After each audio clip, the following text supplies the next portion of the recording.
Hey, I'm Robbie Kramer. You're listening to the Leverage Podcast, where we discuss using your social skills to hack dating, travel, finding your dream job, and becoming a complete man. Yo, everybody. Welcome back to the show. We have the always sexy artist, formerly known as Sasha Daygame, now goes by Alex Lazarev, or many other names. What do we call you, sir?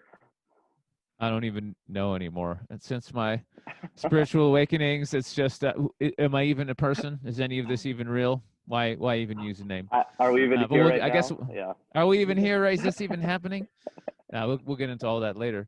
But yeah, Alex Lazarev was my comedy name, my birth name. And then when I got into the pickup and seduction, pretty hardcore, I didn't want to have some, weird pseudonym like Red Dragon. I didn't want to, some woman walks up to me and be like, why did that guy call you Red Dragon? And then I'd be like, I like dragons. No, it'd be strange. So I just went with Sasha, which is actually short for Alexander in the Russian language. And I have a Russian background. So it all made sense. And Daygame, obviously, because I like running around and flirting with girls. So there you go.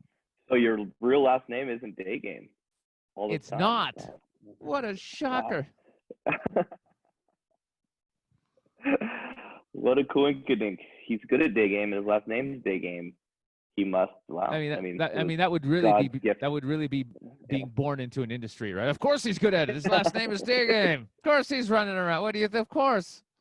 It's his fucking name. There's a lot of like sports players that have shit like that. Like Usain Bolt, right? Like fastest runner. I mean, with the last name Bolt, you got to be fast. Yeah. Anyways. Yeah, no, it makes sense. We digress. Yes. So, fuck, we've known each other since forever.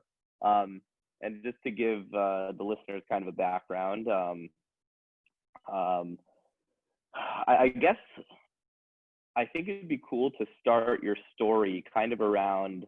Well, first I have to thank you for making me quite rich for a little while from Bitcoin back in 2015 or 16. I think I spoke at your Infinite Man Summit, which was right around the time of the Anarchapulco event, and I was like, "Oh, these guys in Bitcoin, I should pick some of these things up." And then a few years later, they skyrocketed up to 20K. I knew about it. I knew about it from when it was around $42 because my friend was my one really smart friend. Everyone's got that one friend who like tells them early, say, "Hey, bro, you should get something." I'm like, "Yeah, I'll get to it," and I managed to get in at around 150.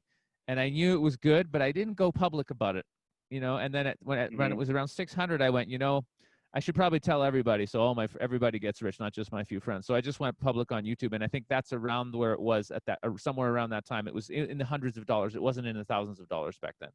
So yeah, it wasn't a bad time. Yeah, it wasn't a bad time to get in. That's when he told me, and I picked up a few, so that was nice.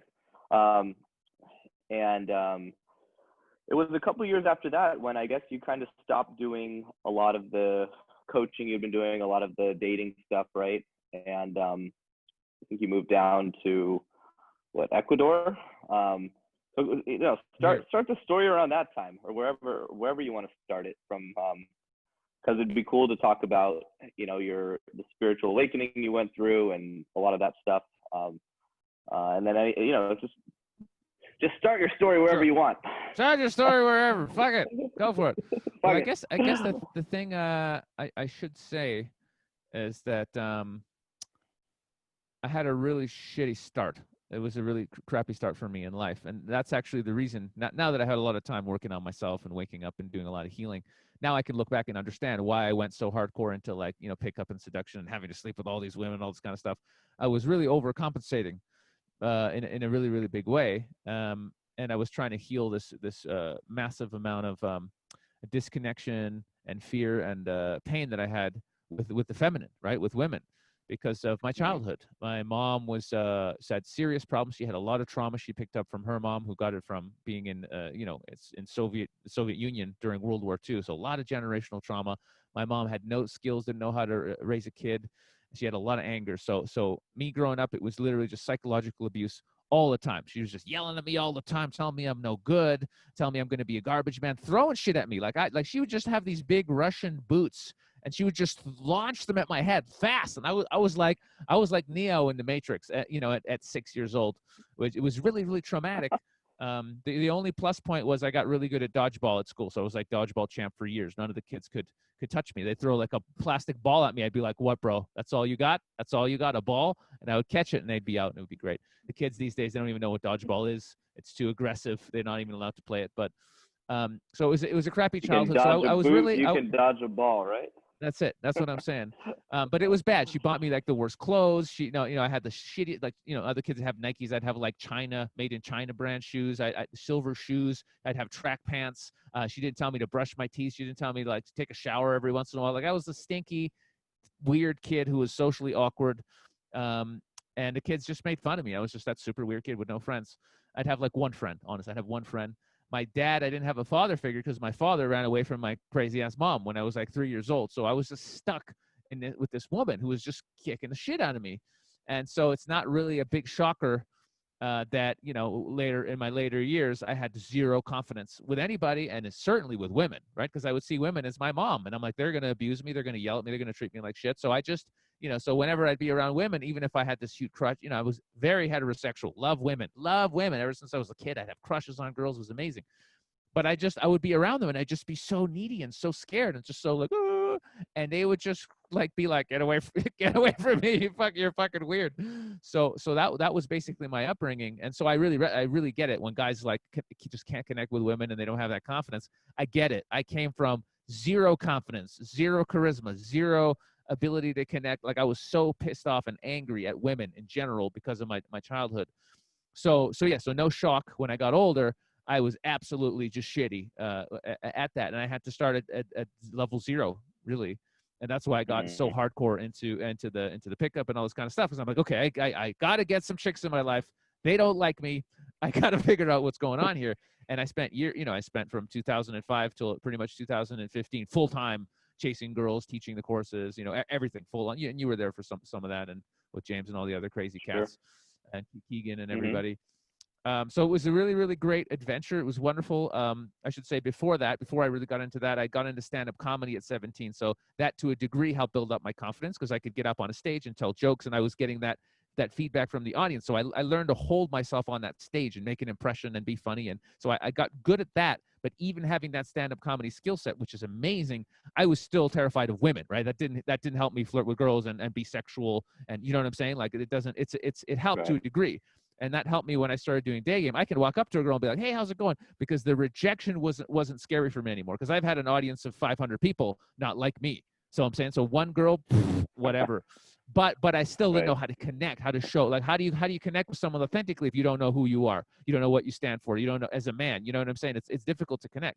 Yeah. So it still took me a long time to really get that down.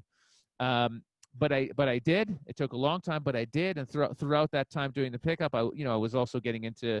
Eventually, I got into working on myself. So plant medicines and meditation, and reading a lot of spiritual books, and following spiritual gurus. And around 2015, I had this critical moment where I was literally I said this to James the other day, joking around. I was teaching a boot camp, and I'm listening to a guy in a microphone, and he's being really awkward talking to a chick, and I'm just like, oh God, oh man, why is he saying that? That's not, I didn't tell him to say that. It's just one of those bad ones. And I just had this moment of clarity where I was like, okay, this isn't my highest excitement anymore. I don't want to be doing this. And at the same time, I was really blossoming in my spiritual path and just waking up. And so I really made the decision then. I was like, okay, I'm still going to teach social freedom and self-love and healing and all the stuff, and do men's events, all the stuff I love doing. But that aspect of going out and listening to guys talk, I'm done with that. I don't want to be doing that anymore. And that's when I went hardcore spiritual awakening. And that's when some freaking crazy shit started happening. That's when it really was unbelievable. And as I've learned, as you set your intention on any goal and you put your action into it, you actually put energy behind it, the universe aligns to make it happen, whatever it is that you actually want. So from that point, things got really, really crazy. So I don't know if any specific questions around that journey or that, but that's really when things got insane. Yeah, let's talk about that, because I had a experience of similar sorts. Well, sounds like, but right around that time, we were hanging out a bit in LA. You took me to a Bashar event, which was very cool. So yeah, give us like the nitty gritty on how you got into it, how you kind of transitioned. Because I see this a lot in the personal growth space. People get into, especially in pickup and dating, guys get into dating and they do that for a while, and then they start to see kind of the bigger picture and they get more involved in spirituality, awareness, consciousness. So that turning point for you happened in 2015. What happened after that? Yeah. So basically, I'd been into personal development and my confidence and connecting with women, all this kind of stuff. So it was really personal growth. But there was a shift there, and I was doing healing. I was healing myself. All that trauma I was talking about, healing myself. But what happened in 2015 is I started waking up on another level, much deeper. And so I've realized, and I'm a ripe old age of 41 now. So I've realized a few things, and I've had time to figure some stuff out. And so there's different levels of awakening, right? There's personal healing, like awakening to that, hey, we're all traumatized. When we're born, the things they do to us in the hospital, circumcision, oh my God, extremely traumatizing, pulling you away from your mother right away, dropping things in your eyeballs. It's trauma, and it's on purpose. Right? You start to realize we live in a trauma-based control system on purpose, because beings that are traumatized, they're disempowered, they're less in their sovereignty, they're less in their heart, they're less able to connect. When you chop that dick off, bro, you can't connect to human beings as well, because you're traumatized. And physically, you can't actually have as much intimacy with a woman. You can't feel as much love because you're traumatized physically and emotionally. It's very much done consciously on purpose. So we're traumatized. So that healing journey, physically and emotionally, is a big one. And that's one I've been on for quite some time. So that's one journey of awakening. There's another journey of awakening, which I probably won't get into in this call because it's a whole different thing, but the journey of awakening to what is this world? Who's actually running the show? What are these systems? What are governments? Who controls the financial system? Where does money come from? Who's actually pulling the strings? Who controls the mainstream media? Why is it if you watch an announcement comes on one mainstream media news source, they're actually reading from a script on all those other news channels too, hundreds of them? Well, who's writing that script? What is this? What is this? What is this world we're living in? Who's running the show? That's another big awakening. I've been on that one since from 2009. That's a big one.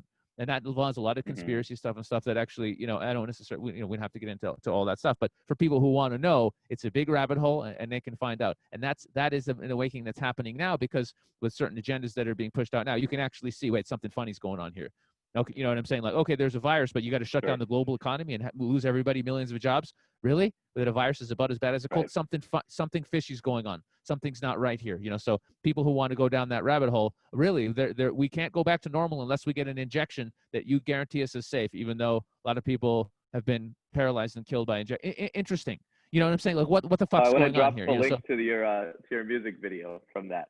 Oh yeah. I have a funny video about that. So that's one journey of awakening, and I want to emphasize, it's not for everybody. Some people might hear me talking to stuff and say, oh, whatever, I don't really care about that. And it's not interesting, and that's fine. You don't have to wake up.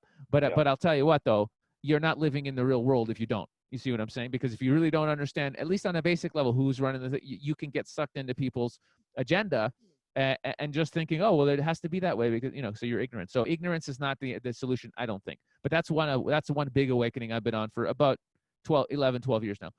And then the big one that's really my focus, this is my passion, is the spiritual awakening. And that awakening, and again, not, some people dabble and people think, oh yeah, I'm spiritual. I do a little bit of yoga or I meditate. It has nothing to do with it. Nothing to do with it. It's nice to meditate, clears your mind. You can get more present with people. It's a good, nice, great tool, fantastic. Yoga, sure. You can exercise, it's nice, you meet people, whatever. But actually the real point of yoga, which people are not aware of, the point of yoga is so that you could have a physical strength in your body to such a degree where you could hold a yoga pose for hours on end and still your mind in that pose and reach spiritual enlightenment. That's the point. Not, oh, I felt good. Yeah, bro, I did a hot yoga class. Feels awesome.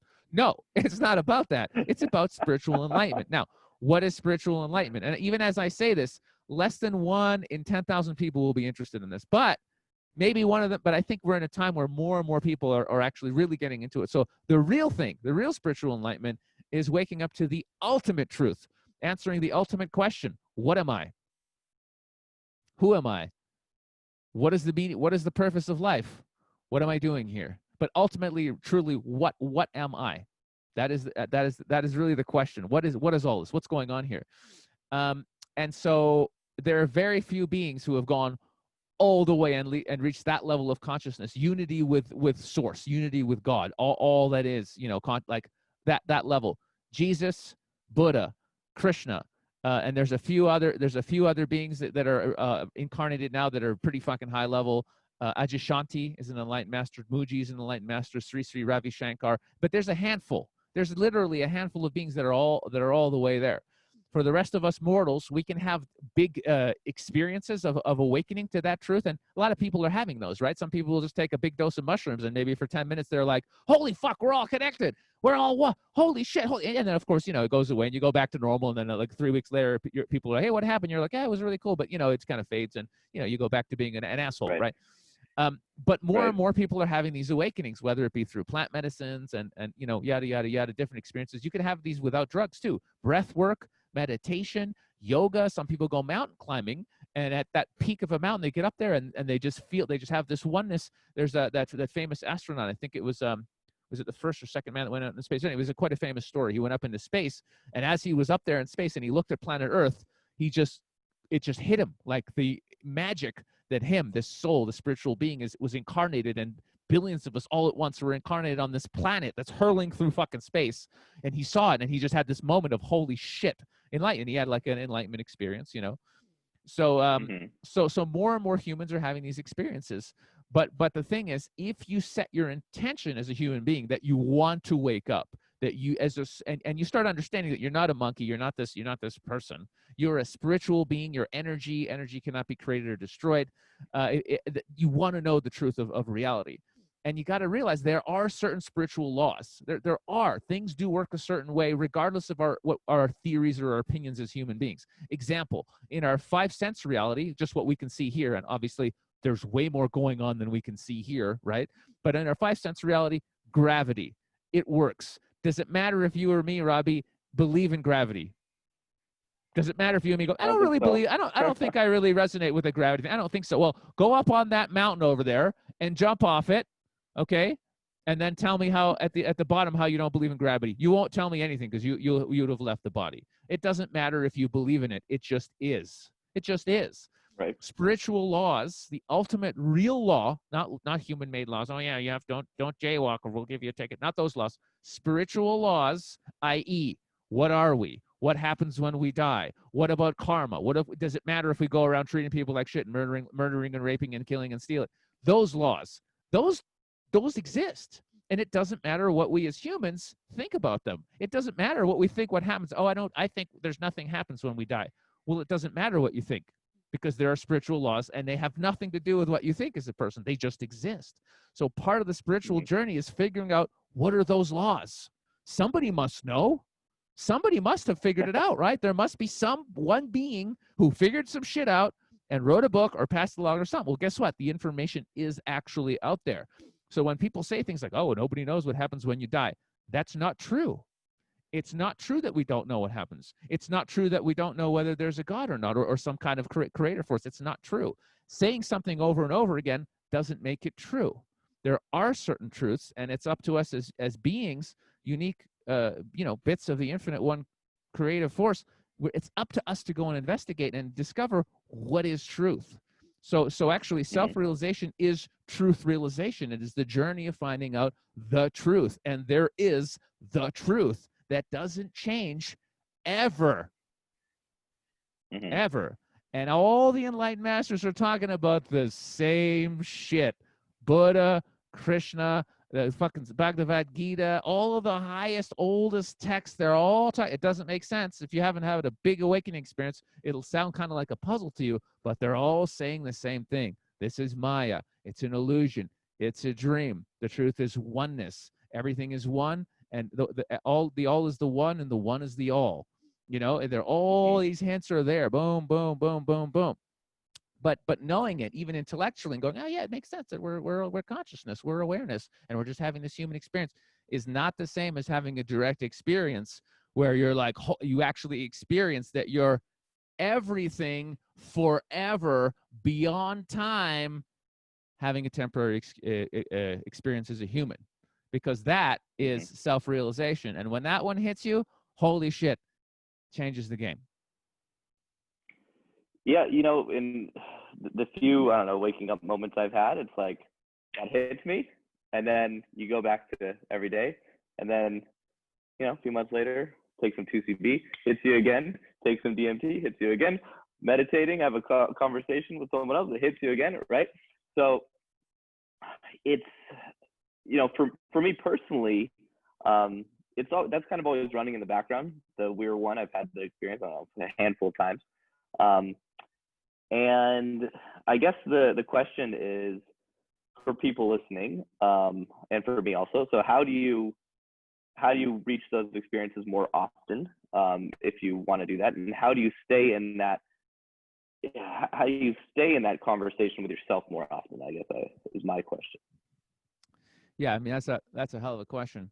So when these things happen, and I've had many mystical experiences at this point. I'm at a point where I could write a book about my crazy spiritual experiences, and it would be not a small book. It would be a medium-sized book at this point. So the real answer to the question is having that deep burning desire to know the truth. That's actually the answer to the question, because I never had a guru. I never had a master teaching me, oh yeah, do this, practice. I didn't have shit. I had the internet, I had books, and I had the intention to wake the fuck up. That's it. I wanted it bad, dude. Just like, okay, imagine how bad you wanted it right at the beginning of your journey with women. How bad did you want to hook up with gorgeous women and have women in your life? How bad? Scale of 1 to 100. 150, 150, yeah, 100, exactly. right? Just off the scale. So that, yeah, I was there right there with you. So that's the degree to which I wanted to know the truth of what I am, that level. Mm-hmm. And when you have that intention. When did it shift for you from girls to the truth? It was a gradual process. I had my first random awakening after reading just one high-level spiritual book. I literally read one book, but because it was the truth, or some level of truth, and I was resonating with it, I had a profound spiritual experience in around 2009. Then I started doing a little bit of plant medicines 3 years later, and then 2015 I did a thing where I literally I did this practice, one of my and again, the universe, when you're ready for it, you got to realize, man, people think, oh, it's just, we're just living here in the planet. It's just this thing. Everything is consciousness. Everything is awake. Everything is aware. The plants, the animals, the planet has its own, soul, Gaia, the universe. Everything is alive and has consciousness. And you experience this to a degree when you have big awakening experiences. It's not, you are fundamentally all that is. And part of that awareness is now focused in this little body. So you can communicate with those other layers. That's the thing. It's all you. In truth, it is all you. So when you set the intention to get to know the truth, you can pray. So this is what I started doing in 2015. One of my spiritual teachers that was sent to me by coincidence, by the universe, when I decided I wanted to wake up. I didn't even know she was enlightened. I had no idea. When you meet somebody who's really awake, you don't even know. You're just like, oh yeah, they seem like a really, really sweet person, really nice. You have no fucking idea until you get to a relatively high level of consciousness. Then you can look at someone and you feel, and inherently you just know that person woke up. That person woke up. But it's hard to even put into words. But I didn't, till I really woke up, I didn't even know who the fuck was in line and who was not. But the universe sent me this teacher, and she casually mentioned this practice, just casually. And as soon as I heard it, something inside me went click, and I just went, I have to do that. And the practice was the most simple one in the world. You sit down and you say to the universe, being fully aware that as a conscious being, just like you, it is you. You say, I am ready to listen. I'm listening. What do you have to teach me? But you're not listening with your noggin. You're listening with your heart. The heart is actually the emotional center, or that's actually how we connect to the all that is. This is just a really smart computer, and we're addicted to using it. And that's why so many people are having problems, because they're up here in their mind all the time, and they identify the voice up here as who you are, which you're not. You are the soul, and you are actually a heart. We're actually heart-based beings. If you do an EKG scan of a human being, the field around the heart is fucking massive. The one around the head is actually quite small. So that's actually who we are. So I just started sitting, 2015. I was actually in James Marshall's apartment in Budapest, hanging out with Shay, and I sat down and I went, okay, I'm going to listen to the universe. I literally sat my eyes and I said, okay, I'm ready to wake up. What do you got for me? Literally, I just sat there and I started getting fucking downloads, bro. Just starting to understand, oh, my shitty fucked up childhood. Oh, I signed up for that. I was supposed to have that life. I was supposed to be abused and fucked over, and it was a soul agreement, and I needed to overcome all of that shit and trauma and heal myself so I could wake up and help other guys wake up and heal and all that kind of shit. I had to lead by example. I had to live through it. It all made sense. All that anger I had at my mother. That fucking bitch. She kicked the shit out of me. She was such a bitch. No, there's no anger. I agreed. I planned out what my life and incarnation would be before I got here. It was all agreed to. I volunteered for this. God doesn't go, you have to go down there and suffer. No, we say, yep, I'm going down there. I'm going to do my mission. I'm going to go through this, major things. I'm going to help a lot of people. It's going to be super fun. Then they'll come back. We all agree to come down here. God is not a Nazi dictator. That's one of those crazy ideas they put out there to try and scare people. Oh, yeah, you're fucking going to do it. You're told, and if you're not good, you go to hell and blah, blah, blah. No, it's all bullshit. Okay? So when I got those downloads, and there were so many more, you just get this piece of like, oh, okay. And it was just having the intention and starting to pray. Pray to whoever, your higher self, Krishna, Jesus, Buddha, the universe, God directly, your ancestors. It doesn't matter because it's all you. When you really wake up, it's all you. It's all different aspects of yourself. Okay? Waking up is literally realizing that you like I'll tell. I mean, you want to hear a crazy story? Crazy story. Yeah, I'll tell you one of my. I have multiple stories of awakening, 2 really fucking major ones, and other various degrees. But this is one that was considered God. It was God realization, self-realization.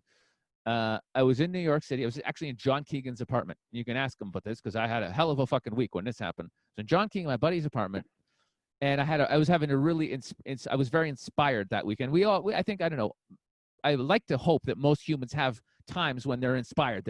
If you're a musician, you're playing your music. If you're a comedian, you're having great gigs. You know, if you're a coach, you're having great sessions coaching men and, you know, connecting with people. You know, you're on fire. I would like to think every human being, and if you haven't had that experience, you're not living your passion. You got to fucking find what that is and start doing it. I'll tell you that right now, because it's the best feeling. It is the best. No drug beats you 100% doing what you're here to do full on, without apology, being who you are. Nothing beats that. Nothing. So I'm in this apartment, and I actually, you'll resonate with this. I'd started to develop my Infinite Man brand, which is more about social freedom and living authentically and, you know, living your dream rather than the pickup. And I looked at my old pickup website, which is sashapua.com, and I went to look at it, and I was looking at it like, this is cheesy. This isn't my truth. This isn't who I am. This doesn't represent me. And I started writing really authentically from the heart. Hey, man, to pick up is bullshit. It's about, you know, following your passion and being the highest version of you and loving who you are and be, you know. So I started writing just copy, but from the heart, you know, just really my truth. I started putting my truth on the computer, and I was feeling so inspired during that moment. And also that week I was filming some crazy videos in fields, and it was really fun. So I was really super on fire.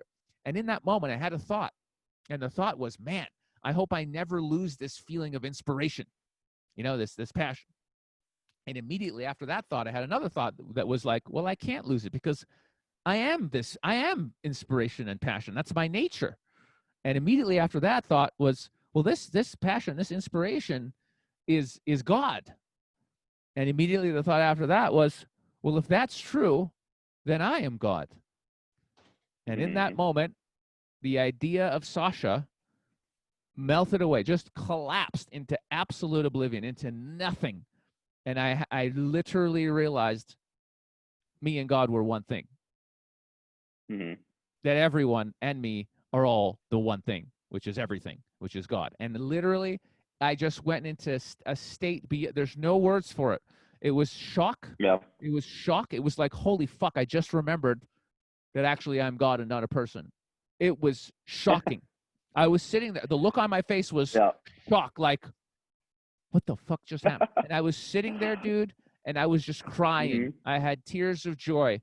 Every fear, every doubt, every bit of stress I ever had, gone in one moment, because all of that stress had to do with what? The belief that I was a person. Oh, no, I'm going to get old and die. People don't like me. Maybe I'm going to get sick. Am I going to make enough money? You know, all this shit, it's all based to do with one belief. I'm a person, and I'm vulnerable, and I'm mortal, and I could die. When you realize that you're God, and you're everything, and you're everyone, all of those fears, they go out the fucking window, because you were never a person. And the shocking thing was that I ever thought I was a person. It's a shock. You're like, wow, I actually thought that was real. I actually thought me was this guy with a story, this guy called Sasha, and he's a dating coach, and he's funny, and he banks chicken, does all this kind of stuff. The absurdity of having believed for 39 years that I was that guy. Dude, it was the biggest joke. It was fucking hilarious. And after that, and it was insane. My body was rejecting food. I couldn't eat food for 6 weeks. Sorry, not for 6 weeks, 6 days. The high level experience of like, holy fuck, the shock with the one day, and then for about a week, I think it was about 6 days, I could barely eat food. I had so much energy running through my spine.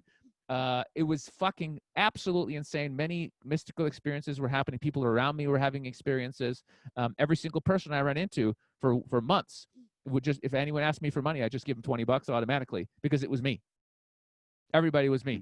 It's just they look different. Oh, this guy's black, this guy's Chinese, this is a woman, this guy's homeless. Didn't make any sense. Didn't make any difference. It's all myself.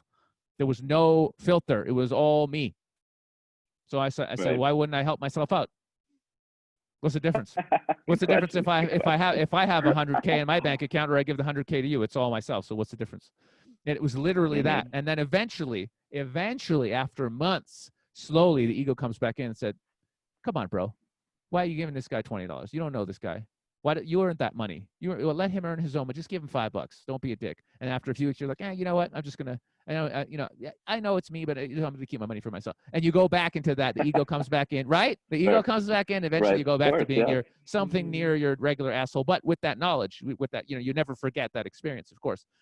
But permanent enlightenment would be you're in that state and it never goes away. That would be permanent. That's it. You're literally walking around. Everybody's you all the time. Everything is God, and you're just in a state of peace and bliss because you're like permanent. And that's pretty fucking rare that it happens permanently. But having that for a few weeks, pretty fucking awesome. And it's never the same after that, man. It's never the same after that shit. Yeah, I had a very similar experience, and maybe lasted for about 2 days. Probably wasn't quite as intense, but my realization, my big one was like, all right, well, fuck, what do I do now? I guess I could play some games. And then I was like, which games do I want to play? And I think that's a really empowering kind of place to come from anyways. I'm curious if that's because obviously, like, once you realize, like, yeah, I'm everything, that doesn't fucking really matter. But I've got all this time, right? When I'm not resonating on that level, what the fuck am I going to do to essentially put yourself back into that flow state or on fire sort of state that you called it? So yeah, what happened after that? Yeah, so that's actually the really big question here. And after that time, for me, I was super inspired for a long time. Was kicking ass. Things were great. Had another awakening that was bigger than that one this last summer. Again, for a while after that was great. Then I went into a dark night of the soul, because when you really wake up, when you really hit it, it's like there's two ways people, and I didn't even really know this. And I spoke to one of my spiritual teachers who explained it to me. There's basically two ways you can go.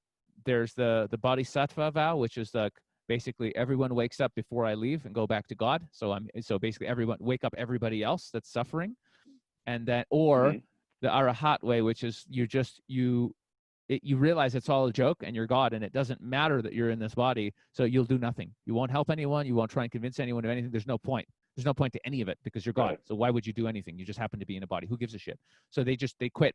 And actually, so many beings would go that route. There are certain ancient mystic schools that would make you sign a contract saying, okay, we're going to help you wake up, but if you reach enlightenment, you're not allowed to go that route. You have to try and help everyone else. And if you really wake up, it just happens. You either have the desire to help other or you don't.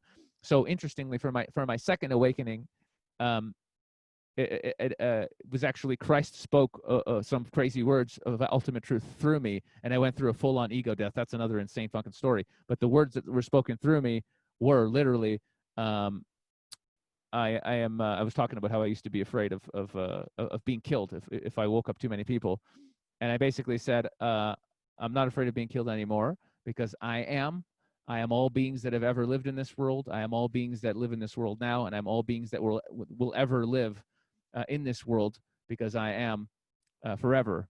And I will not leave this realm until all of my brothers are liberated. Those were the words that Christ spoke through me, and which is literally, that's the Bodhisattva vow. Everybody will be liberated before I leave. And literally in that experience, as the energy came through when I spoke those words, I literally realized I'm about to die, looked at my teacher in the eyes and said, I'm dying. And he said, it's okay. And I literally let out a death scream, collapsed on the floor. He caught me, put me on the ground. And I literally was like, okay, I'm going to heaven now. I'm dying. Great. And I just was like looking at my watch, like, okay, any second now, going to heaven. And I woke up a couple of minutes later, saw my teacher crouched on the ground, and I thought I literally died and went to heaven. So I looked at him and I was like, am I dead? Did I die? And he's like, no, the old you died. You're still here. And I was like, holy fuck. And I woke up, and again, I got up, and it was like it's indescribable. It's like, again, waking up out of a nightmare. I literally went through full ego death, and I was walking around the planet as everything that is forever without time, not a person. And that again lasted for that's another whole fucking crazy ass story. Completely insane, crazy shit happening. And again, in that, it was even deeper than the one before. It wasn't even, that one wasn't even God realization. It was everything realization. It's like you're literally, there's no time, there's no past, there's no future, there's not even a now. Our real nature is everything that is forever. You're like literally like you are existence. That is your nature. Existence itself. That's us. Mm-hmm. Right. So in that awakening, Yeah. I knew that that's everybody's nature. All of us are everything that is.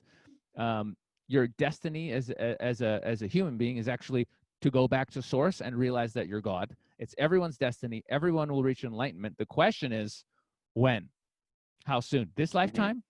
Or another 100 or another 1,000 of suffering and trying to be good enough and trying to maybe be successful and trying to impress people, all this bullshit. When are you going to wake up? That's the thing you can control. Whether you'll wake up, oh no, you will. You will, but how much suffering will you endure before you reach the ultimate? That's actually the question. So, and that's just, again, in the direct experience, I just know that. I know that everyone will wake up. There's nothing you can do not to wake up. You couldn't stop it. The nature of consciousness is to keep waking up and getting to higher levels of consciousness until you reach that ultimate level of boom, all that is. You can't not do that. Right. But you could spend, but you can't not wake up. Once you feel the truth, once you have that feeling, you can't unfeel it. Yeah, that too. But it's like a flower. It's like, can a flower not bloom? No, a flower goes through a phase, and eventually it blooms and then it dies. You can't not. That's just what it does. And same thing for consciousness. Yeah. Consciousness keeps going until it realizes the ultimate. So that's everybody's destiny. But do you want to hurry the fuck up and get to that? Because I'm telling you, you don't understand the meaning of the word liberation until you wake up out of this nightmare and go, oh my God, it was all a dream. The character, the person I thought I am, all the problems, it's all not real. Then you realize you're not a person and you're all of it. Having an experience as a person, because it's fun and God wants to experience and learn and grow and whatever, it's a different game. And this brings me back to your question. How do you get back into these states? What do you do with your life afterwards? Well, I'm going down the path of the Bodhisattva, because that's my nature. That's who I am. I already have realized I'm a returning master. I've done this before. I've woken up before. This is not my first rodeo. So I'm here to wake up everybody. And I've known that since I was a kid. I knew I was here to wake everyone the fuck up and help people. My whole life for this lifetime, it's not about me. It's actually me. Everything that's happened, it was just me remembering who I am. And now it's just the rest of my life is just dedicated to waking up everybody I can out of suffering, because being in the illusion and really believing in death and sickness and old age and this is all can happen to you, it's suffering. I feel sorry for all beings that actually think they're a person and they're going to get old and they're going to die and life is over. That's shit. That's terrifying. And it's also not true. It's also just ignorance. It's just not the truth. All beings are immortal. All beings are literally infinite awareness, infinite consciousness, having this temporary experience. There's nothing to fear ever. Nothing which, if an asteroid hit the planet tomorrow and everybody explode, it would change nothing. We would all just boom. The beings that needed to incarnate again, they'll incarnate again. They'll keep growing. There's no end to what we are. We just go around incarnating, exploring the universe forever and ever and ever and ever. And until you get to a certain level of awakening, you don't even have to come back anymore. You just go back to being all that is. There's no need for you to take a body, right? And one of my teachers is on his last life. He knows that. He's, we talked about it. He knows. He's like, this is it. He doesn't need to do this anymore. This was his last one. He just goes back to being the all. So when you realize there's no need, like you can get to a point where you don't have to do this anymore. And it's just, you could just go back to the bliss I experienced in those awakenings. It can't be anywhere close to what it's like being just the creator in that energy. But it was such a level where if I could just be that forever, oh my God, you would give up anything for that. Anything. Sex, food, drugs, anything. Just to be in that state forever and not have to do anything. Oh my God, dude. There's nothing. The best orgasm you ever had, not close. The best pizza you ever had, not close. The best MDMA trip you ever had, not close. Nothing comes close, dude. Nothing comes close. So that's so how do we get there? Honestly, the real answer, you have to want to wake up more than anything. Pray, read the books, listen to, if you find music that raises your vibration and puts you in those high states, it could be monks chanting, it could be anything, do it. Get into meditation. Go and see enlightened masters. Being in the field of someone who calibrates at a high level, that will help. That will trigger you. It starts to pull you up. People were having those, especially during those, near those big experiences I had. People around me were having very interesting experiences and awakenings and healings randomly, because the spirit just works. We are spirit, basically. We're spirit in a human body. So when we move that ego aside and we realize we're not a person, we're everything, that spirit starts working through you. And it's starting to happen around me and some of my teachers. Shit happens around them that's impossible. Just miracles become normals. I joke with them. They're normal. They just happen all the time. Because it's like we are they're normals now, but so I've seen things happen, dude. I've seen things happen. So when you really want to wake up and you go, fuck it, I know this is a dream. I know that the happiness, it can't be about the money in your bank account. It can't be about your status or how many girls you slept with. It can't be from that. It has to be something else.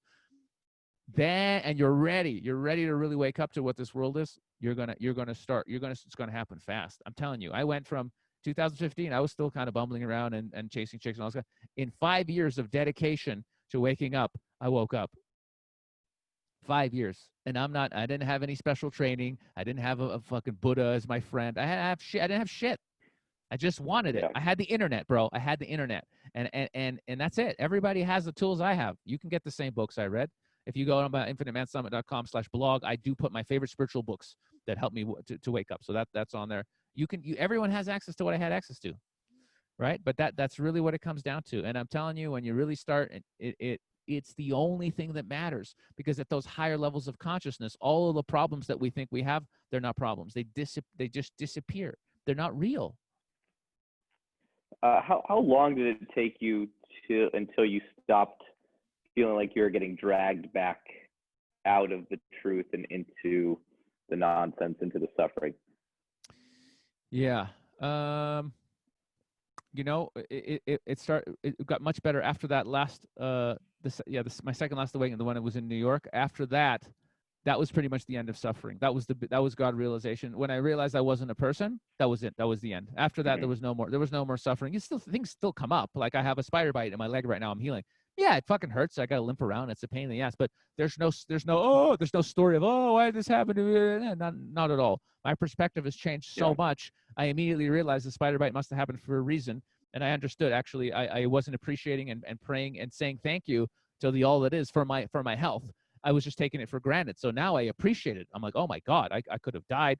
I have so now I have way more appreciation. I have way more compassion for people who are in physical pain. And I got other lessons out of it too. But I wasn't suffering. Suffering is mental. Pain is physical, but suffering is what happens up here. So after that level of realization, there's no more suffering possible. I could be annoyed. Somebody could still annoy me. Somebody could do something dick, and I'm like, that's a fucking dick move. But when you understand that there's no you realize there's not really evil on that ultimate level, because you're everything, all the good, all the evil. The evil is here so that we can realize that we're good. So even people who are really fucked up, like Bill Gates, who wants to go and basically slaughter loads of people with dodgy infection, he's in his ego, he's out of control, and he thinks power and control and money, these are the things that he needs to do to be happy. It's because he's separate from God. It's because he believes he's a person. It's because he's very, very sick. People are sick and they need healing. But that's my perspective. So if I meet somebody and they're a psycho, I just feel compassion. I go, oh man, you really need a hug. You need love. You need to meet my spiritual teacher and do some meditations and have an awakening where you realize that you're a God. So it changes your perspective completely. So how can I get angry at somebody when I just understand they're still in their trauma, they're still in their ego story, they haven't realized the truth, they're calibrating at 125 on the scale of consciousness. Read some David Hawkins if you don't know what I'm talking about. But like, there's a scale of consciousness. If you're calibrating below 200, you're still all about yourself, about survival, about getting your needs met. You don't consider other people as relevant or part of your story. You don't give a shit. When your consciousness goes into courage and then into those higher levels, eventually hitting love, which is 500, which is beautiful, and then enlightenment at 700, you start cooperating with everybody. You start to become more at service because you realize more and more as you wake up, everybody's you, or at least we're all connected. They're your brothers and sisters. Even if you don't have a big awakening, you start to understand we're all one family. So you're dedicated to service to others rather than service to self. And again, universal law, which people need to discover, whatever you put out there energetically, it comes back at you. Massively so. So if you go around, even if you go around and you just make some sandwiches and you go around feeding people, homeless people sandwiches, that energy comes back to you. That compassion, that love comes back to you. If you have a job where you're helping other people, doesn't matter whether you're a nurse, you're a teacher at school, you're a dating coach, for whatever, but you're helping other people, not because you want to get their money, but because you want to help people and it's your living. But with that energy comes back to you. People look at my life and they're like, Sasha, you're so blessed. You live wherever you want to. You have abundance. You travel around. You have great friends. You have amazing spiritual. What the fuck did you do? I said I was helping people my whole life. That's what I did. My karma is coming back at me. Even when I was doing a comedian, even though I was in my ego and I was just trying to get laughs and to build myself up, I was still loved making people laugh. I never hurt anybody. And then when I was a dating coach and coach for men now, helping people all the time, making YouTube videos, helping people all the time. So what do you think happens when your life is dedicated to helping other beings around you? My God, that's a lot of positive energy and psychic energy coming towards you, and we're all connected. Every time you know what black magic is? You know what it actually is? When you think of someone in your head, whatever you think, you're actually sending that energy to them. If you think about someone and you think of a loving thought and you're like, oh, I love that person, they're so awesome, you're literally sending beneficial energy to them.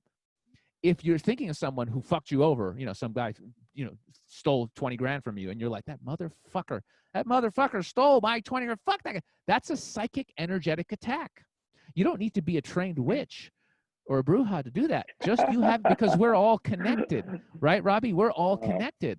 So, because we're all consciousness. So when you just think of someone, that motherfucking cocksucker, that's a psychic attack. So if you go around fucking over a lot of people, there's a lot of people out there sending you negative psychic energy. That's going to fuck with you, bro. You see what I'm saying? So that's why everything is coming back to us. So the way you live your life, it makes a difference. It's spiritual law. Yeah. I want to ask, what happened?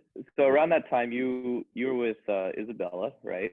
How did it affect your relationship with her, and what have you been doing since? And what's your kind of outlook on dating and relationships? Oh yeah. So that's another great question. It's such a huge thing. So when you have these experiences, you go up to this crazy high level of consciousness, right? Something over 700, like an enlightenment experience, right? And eventually, like I said, you go back down, but you never go back down to where you were. So if you were at, 450 before, man, maybe now you're at 500, maybe you're, 520, whatever. So it kind of goes like, you've seen the Bitcoin curve, right? It goes up like fucking crazy. Then what does it do? Fucking crashes back down, but not to where it was before, right? It's a little bit higher now. Right. You see what I'm saying? It's like that. Consciousness awakening for me. Now I've met people who are turtles and they're just very, very slowly going up like this, but that's not me. I'm Bitcoin. I'm like, holy fucking shit. Back down. Okay. But I'm still better than before. Yeah. That's me. So when you get into those higher levels of consciousness, you can't really relate, nor do you really particularly want to relate with people at lower levels of consciousness. Now, I want that taken out of context. Not like suddenly you're like, I'm better than all you people, fuck off. No, but because if you really get into those higher levels, you see people's egoic patterns. You see people being caught up in their story and their drama, and it's not exciting for you anymore because you're awakening out of ego. See, the ego likes to be, I'm right. These people are wrong. See, I told you so. It likes the drama because it wants to feel important. It wants to feel significant. That's why people are arguing. Well, you said this. No, I didn't say fuck you. Everyone's arguing. It's all ego bullshit. Okay. When you really wake up, the ego is just part of the story of the person who isn't real. I don't need to be right anymore. I don't need to convince people of anything anymore. The truth just is. I can just enjoy my life. I know everybody's going to wake up anybody. I know everybody is God. Why do I need to convince anyone of anything? If they want my help, yes, it's my passion. Absolutely. But unless you look me in the eyes and go, Sasha, you seem really happy and joyful. Can you recommend a book for me? Or can you give me a practice I can do? Absolutely. But it's the ego that once it collapses, you're just not in that space anymore. So I was in such a different space and I was so much more at service and I just wanted to help humanity as much as I could. I couldn't hang out with people really for any length of time that were not also on the path of service. So if somebody was just all about making lots of money or banging lots of chicks, it's like, yeah, I can have a lunch with you and have a little chit chat about stuff, But am I going to have a really deep, profound conversation that's really inspirational to me? Not really. It's not the same for me anymore. Just like if I'm dating somebody and they don't have a spiritual, like if I'm dating somebody and they don't believe in God, they don't believe in that there's a higher power, and they hate themselves and they're angry at themselves and they're coming from, and they haven't done that healing work, it's uncomfortable to hang around them. And also they, by the same token, would think I'm weird. They're like, what do you mean everything's fine and happening for a reason? What do you mean we're all one? What the fuck are you talking about? You know, because if you're in a place of anger and in your ego story and somebody's like, hey, bro, you're love, man. You're God. It's all good. Do the healing work and you can change the world and bring your gift to the world. And they're just thinking, I just want to get my dick sucked. I just want to get my fucking dick sucked. How do I trick this chick into sucking my cock? And I'm like, you're God. The chick is God. Love her. Heal yourself and go talk to her like she was a goddess and connect on that level. They're like, no, I just need to get my dick sucked. Okay. It's such a different level of consciousness. You know what I'm saying? You can't do it. So I had major breakups after my big awakenings. I could not be around certain people from a business sense. I couldn't work with certain people. I couldn't date certain people. It just tears your life apart. It tears your life apart. When you really start waking up, it destroys your life. And many of the books and many of the masters, they say the same thing. It fucking destroys your old life because people look at you and they think you're that same person. But Sasha died. I'm not that guy. In fact, I was never that guy. I thought I was, but I was confused. Now that I've realized the truth of my nature and I know who I am, I'm absolutely not that guy you saw before. I'm not the guy you met 4 years ago, 5 years ago. He's gone. Mm-hmm. The essence is there. That, charismatic guy, likes to joke around, fun. Yeah, that's my soul nature. But the ego who wanted to bang lots of chicks and be successful and build a big business and have more of a follow. All that shit. I don't give that guy's gone. He's gone. He's gone. So yeah, it's good to meet the new Sasha. Didn't like that guy that much anyway. So you see what I'm saying? Yeah, me neither. He was kind of a dick. I mean, he had good qualities. He had some great qualities, but he wasn't me. He was too much an ego. He wasn't bad. He wasn't bad. He was a good guy. Yeah. He was a good guy, but he was a bit, he's a bit of a dick sometimes. And he was just honestly, he was just unconscious. That's all. He was unconscious. He was doing his thing. He was still helping people. He was doing good stuff, but he wasn't really present with other people. He wasn't really all about the dedication to the liberation of all human beings. He was more about himself and still trying to find that love and trying to prove that he was good enough. He doesn't have, that guy's dead. The idea of having to prove that I'm enough when I know what I am, which is consciousness forever and eternal, that's absurd. Every single human being is a unique spark of that God consciousness with their own likes and dislikes and their own story and their own gifts. And the point of incarnation is to find your gifts, to remember who you are, and bring your unique gifts to the world. Whatever it is, creating great art, being a great coach, maybe it's being a great dad, maybe it's teaching kung fu, whatever. But everyone's got their unique song, their story, and we're here to sing it. We're here to be it. That's what's so horrible about the system, where we're trained that, no, you just got to get this job where you sit in front of a computer for 14 hours a day and you're going to program and you're going to make lots of money and you're going to be successful. Holy fuck, success is enjoying life and living your purpose, not making fucking $200K a year doing some fucking shitty job staring at a screen all day long inside of a fucking building away from nature. Are you kidding? It's a hell realm. We've created a hell realm here, and a lot of people are stuck in it. That's what awakening is. When people start awakening, we're going to turn this planet back into a paradise. The Creator has put everything we need, all the food and the sun and the water. Food just grows in the ground. All we need to be doing is making love and walking around and picking fruit and maybe build a little hut for yourself out of the wood and then live and enjoy it. And that's it. There's no need for us to be doing all this shit we're doing. It's crazy. This dream has been taken over. It's insane. We got to take it back, but we got to wake up to take it back. Well, it sounds like you've been doing that a bit in Ecuador, where you're at, right? You got a restaurant, hanging out. It's great. Well, I used to before they told me that that's a place where disease spreads, and we had military. Right. We had 5 armed fucking guards and cops and fire stations and health people storm the restaurant, even though we're closed, screaming at us, telling us, "You guys better do it." Like they want our chef to wear a hazmat suit to reopen, bro. Fuck. It's insane what's going on now. It's insane, and people are so scared and believe that it's real, that the virus is this holy threat and it's going to kill everybody. That they're when they introduce injections here, they're not going to have to force people. People will line up. They'll pay for them. So it's really scary. So that's what I'm saying. We got to wake up out of this dream, man. We got to wake up that we have to trust in these governments, and they're going to try and help us, and they're here to protect. Are you kidding me? We're sovereign God beings. You know, we have sovereign authority over our lives. No one has the right to tell us to do anything. You know, we're here to follow God's laws, natural law. Do no harm to others. That's it. It's the only thing you need to do. Do no harm to others. Anything else, go for it. That's it. Harm no other sovereign being. That's it. That's the only real law. You know? So we have to wake up, man. And I think we're seeing it now. Global awakening. That's why we're doing this podcast. That's why you're asking me these questions, because on some deep level, you want to go further in your awakening process. You want to wake the fuck up out of this dream. You know it's bullshit. You know you're never going to be happy making $1 million or 20 or hooking up with another 100 hot Instagram models or whatever. You know, deep down, you fucking know it's never going to be enough, because it's the ego that wants all that shit. It's the ego that has to be number one, because the ego knows it's not real. It knows when the body dies, the ego is going to die. So it's so desperate for significance. It just wants more fame, more recognition, more people telling you you're so special, you're so important, you're so good, because it knows it's not real. When you wake up to the truth of your nature, you don't need any validation. You are infinite consciousness forever, having a very unique human experience. And when it's over, you just go on to the next one and the next one. There's no need to prove anything to anybody. No proof is required. You just existing is all you need. Dude, I woke up one day. This is one of the biggest, again, note that just had a really, when you pray, guys, when you go to sleep, pray before you go to sleep. Pray that enlightened masters will come into your dreams and will teach you. Because I woke up I had this profound dream one day, dude.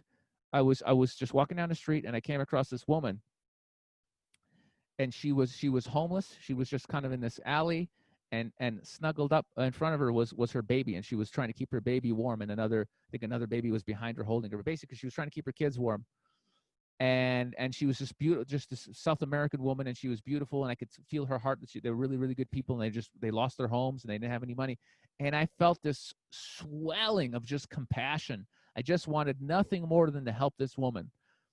That's all I was feeling, just compassion. And as I woke up and I realized I was dreaming, I was heartbroken and disappointed because I couldn't help that woman, because I wanted to help her, and I woke up. And I just understood. It just hit me. I was like, oh, fuck, that's compassion. Really feeling where someone is at in their pain, and having that, love for other beings and wanting to help them. Just really feeling where they're at. Holy shit, compassion. And I got it. I just got the download because I was praying for lessons. And a couple of days later, I had another one during that period. I was actually living in this little hut here. Another that never left me. And I just woke up one day, and I just stood there, and it just hit me, and I just went, I like being me. I like myself, and myself is permanent. The soul that I am, the being that I am, is permanent. I'm never going to not exist. It's universal law. I'll change form, but I'm always going to be me.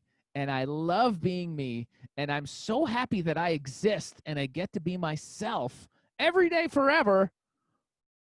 Nothing more is required for my happiness. There is nothing I need to do. Nice realization. To do or experience or to change to be happy, because I am myself and I love myself. That moment, if you actually have that realization that you're good enough with you, and you love you, and you understand basic spiritual law, which is you will not die, you always get to be you, and there's nothing you can do to cease existing, because you are existence. When you get to that place where there's nothing required for your happiness other than to exist, which you do, and you always will, it changes the game. It changes the context for you doing anything, because why would you do anything if it's not going to make the world a better place or on a soul level make you happy? Why would you do it? You look at your job, if it's shit, and just go, why? Why? Oh yeah, sure, I could make 4 times the money doing that job, but why? If I'm going to be miserable and I'm already happy because I'm me, why would I do that job? I'll do this. I'll go live on a monastery and pick fruit for 4 or 5 hours a day and meditate all day and just be happy and have no money. Why wouldn't I do that? Yep. See, when you really get to that place, everything changes. Oh, I'm in this relationship. Well, it's better than nothing, and she's not quite right for me, and it's kind of shitty. But at least I have a girlfriend. But when you're happy just being you go, I don't need a girlfriend. I don't need anybody. I don't need any toxic relationships. Yeah. If a relationship isn't perfectly in alignment with who I am and my purpose in life, why would I be in it? because I'm happy just because I exist. And then boom, all your relationships start changing. You see? That is the realization. Right. That is what we need to move towards. Are you just absolutely cool with who you are? Yeah. And the irony well, there's is a lot of shitty relationships out there. A lot of shitty, but a lot of people together, and yeah. So this is a recording that the dating gurus and the other dating coaches out there need to watch, because this is the stuff they should be teaching to the guys. This is not oh, you're going to use these pickup lines and then do this and here's how you act like you're cool and all this bullshit. Love yourself, accept yourself, find your purpose in life, raise your vibration. When you do all of these things, it's over, Robbie. It's game over. No pickup is required. You just walk up to people, have a chat. They're going to love your energy. They're going to be like, wow, this person's so, in their power, and they want to hang out with you, and that's it. And the sex just happens. Oh yeah, no, if you get last minute resistance, right? Here's what you do, right? You wait 3 seconds, and then you got to tickle her vagina a little bit, and then what? What are you talking about? Just right in this one spot, but just act like you're not interested. Go back to watching. Here's what you do, Robbie. If she doesn't want to sleep with you, right? Go back to watching the movie for 5 minutes, and then you just start caressing her, and then she'll get horny again, and then you try again, right, Robbie? That's the strategy. That's how we hook up with girls. Been missing it this whole time. Fuck. Well, you said something in the beginning of the call that was pretty profound. You said, you tell a guy to fucking walk up to a girl on the street. He doesn't know who the fuck he is. And he's supposed to have a conversation like, well, you don't know who you are. You don't know what you stand for. You don't know what the fuck you want. And what are you supposed to talk to her about? Like her sign, So I see this a lot for guys getting started and guys who are just so far from their purpose. They're, like you said, engineers, or they're, in it for the money. And they're like, what do I say? It's like, well, who the fuck are you? Like, what do you stand for? We're like, what's going on? And I don't know. I thought you were supposed to teach me. I'm like, good luck, So I wanted to transition somewhat towards the course you have coming up, and give us a backstory on how you kind of essentially, when you told me about the course you're going to be offering, which is becoming more awake and more spiritual through stand-up, through social skills. I was like, wow, that's fucking great, because it's a combination of all the things that you've done, and probably, your best way of teaching it. So how did you kind of how did you think of this course in the first place, and how'd you get there, and tell us about how, people can be involved?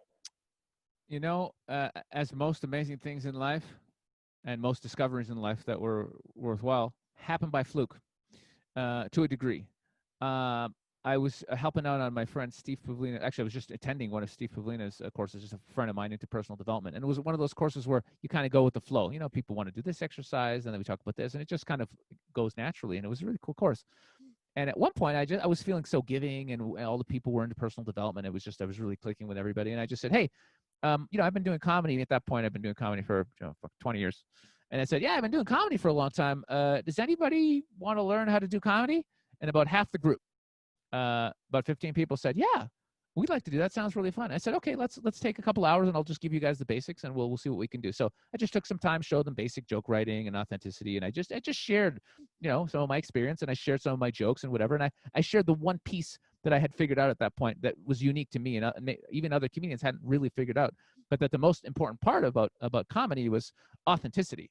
It was actually about sharing your story and your pain and your trauma, and sharing really who you are, including your dark shit, right? Your fucked up childhood and all that shit. Share that stuff, not the mask. Oh, I'm so perfect. That's the problem with society today. Everybody's sharing this. Oh, yes, I'm very successful. Can't you see my clothes? I'm very successful. I got this fancy watch.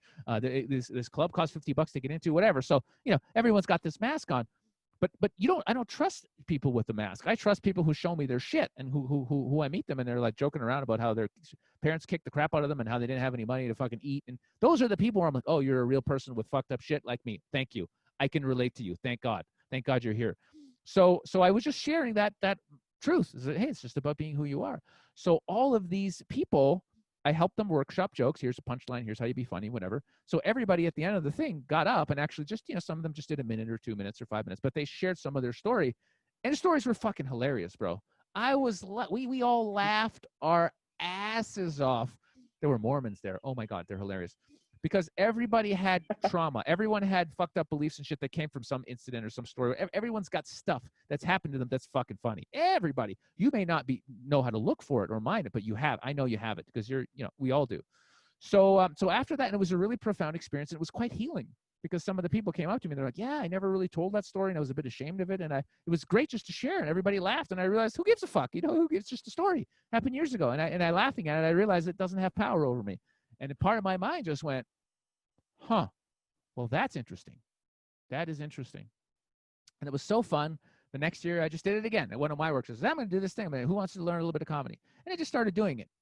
But as I was doing that, I was also going deeper and deeper into my own personal journey of healing. I did something called primal therapy, which is really powerful, where you really deal with your childhood shit on a deep level. I did a week-long intensive course on that shit. A lot came out, a lot of anger and frustration, crazy, crazy stuff. And I was doing more meditation. I was having more awakening experiences. So eventually, it just got to the point where it's at now, where I'm just like, okay, let's bring this course online. I got a really good format. Let's expand it. And what it is honestly, I call it comedy therapy because I thought it sounded cool and interesting. But I could have just called it authentic communication and self-expression, or what I could have called it a million and one things. It's really about communication. It's about how do you meet somebody and show them who you truly are.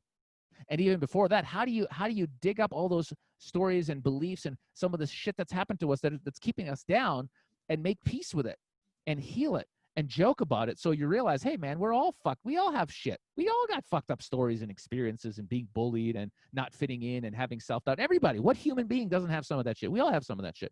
So when you dig into that stuff a little bit, but in a fun and loving way, we do some exercises where you get vulnerable, you share some of those fears, you hear other people's fears, you hear other people's worries. You see what I'm saying? So we share and we grow as a group as we start looking at these stories and going, hey, that's kind of funny. How do we make it more funny? How do we add a punchline? Let's exaggerate this part of it. Let's look at other comedians and their styles and see what resonates with us. Let's look at other clips of comics and see where they're coming from and how we can, develop our own act. So by the end of the 8-week course, not only are you comfortable and you know who you are because you're just okay with your story more. You have a funny way of expressing who you are authentically, truly showing who you are.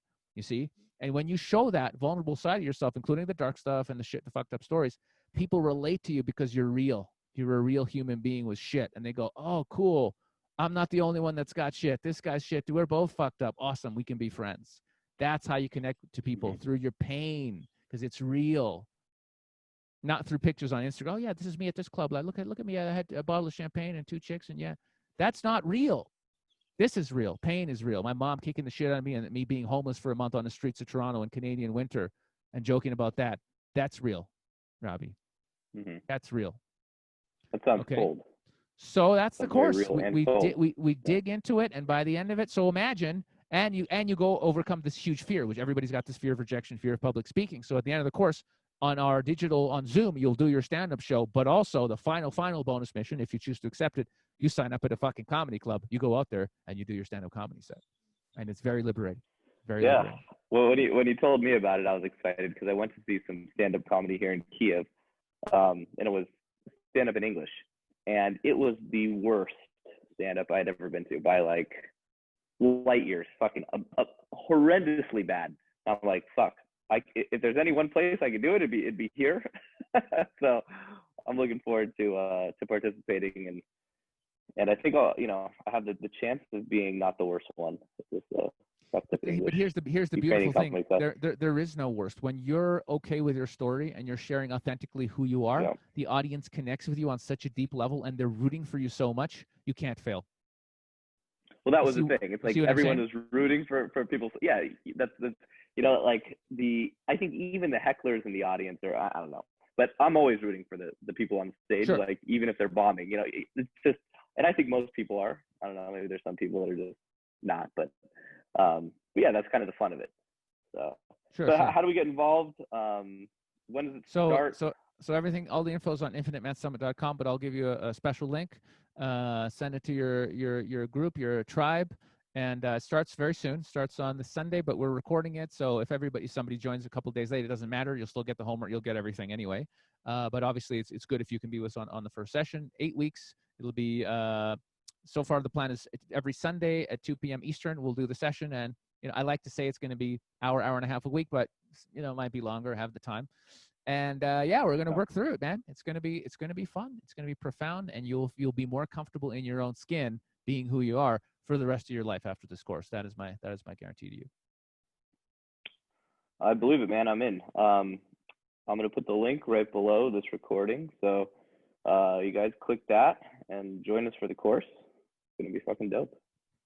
So, dude, it's been awesome. Great to meet the new Sasha. Maybe one day in person. I'll get to meet you again in person. The new guy, because the old guy was good. Maybe the new guy has some more Bitcoin tips for me. I mean, man, geez, that was a good time, but I'm just not into it anymore. You know what I'm saying? I don't care. I don't care. I'm too busy doing this thing. Too busy. Yep. But I might have a new. I might have a new. Awesome. It's been awesome. I may have a new book about awakening for you or something like that's much more likely. I'll be like, dude, you got to read this book. This book is fucking amazing. That's more likely. That's more likely. But yeah, man, keep doing a good thing. Keep helping the guys. You know, it's beautiful. We're all here doing that work on some level. You're in it directly, so it's a beautiful thing. And that's it. Yeah, man, it's been fun, and I hope to give you a big hug when I see you somewhere. Likewise. Dude, thanks so much for sharing, and I'm sure everyone watching is either going to be like, holy shit, I learned so much, this is fucking mind-blowing, or they'll be like, fuck those idiots. This motherfucker crazy. This motherfucker cray. Either way is fine. Yeah. Okay, my friend. God bless everyone. Love you all. And remember, be good to yourself. Love yourself. There's nothing else you need to do, but remember who you are and be good and live your passion. That's it, baby. Okay. Peace, guys. Thanks for listening. If you want more, go to innerconfidence.com and don't forget to subscribe to this podcast for the latest episodes.